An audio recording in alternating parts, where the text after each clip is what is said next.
সূর্যের আয়ু কতদিন? হ্যাঁ বন্ধুরা, আজকে এই বিষয়ের উপর ভিত্তি করেই ভিডিওটি বানাচ্ছি। তা চলুন আমরা মূল ভিডিওতে চলে যাই এবং জেনে নিই যে সূর্যের আয়ু আর কতদিন আছে। পৃথিবীর শক্তির প্রধান উৎস হলো সূর্য। বিজ্ঞানীরা বলছেন আমাদের সৌরজগতের এই নক্ষত্রটিও একদিন মৃত্যুর কোলে ঢলে পড়বে, কিন্তু সেটি কবে? বিশেষজ্ঞরা বলছে সূর্যের মৃত্যু আরও কয়েকশো কোটি বছর পরে হতে পারে।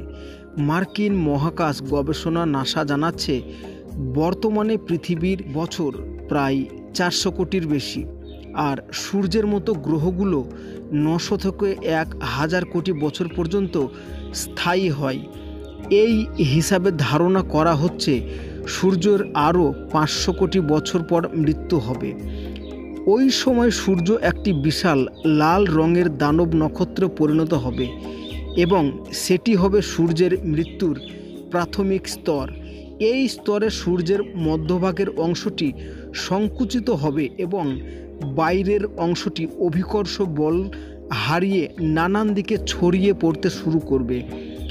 তরল সেই আগ্নেয় পদার্থের স্রোত পৌঁছবে মঙ্গল গ্রহ পর্যন্ত। সেই হিসাবে সূর্যের মৃত্যুর প্রাথমিক স্তরে বুধ, শুক্র, পৃথিবী, মঙ্গল এই সমস্ত গ্রহগুলো ধ্বংস হয়ে যেতে পারে। বিজ্ঞানীরা আরও জানাচ্ছেন একটি নক্ষত্রের মৃত্যু অর্থ হলো সেটি জ্বালানির মজুত শেষ হয়ে গেছে, এমনটাই বোঝায়।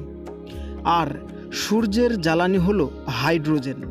যখন সূর্যের মৃত্যু ঘটবে তখন এর হাইড্রোজেনের মজুতও আশা করা যাচ্ছে শেষ হয়ে যাবে।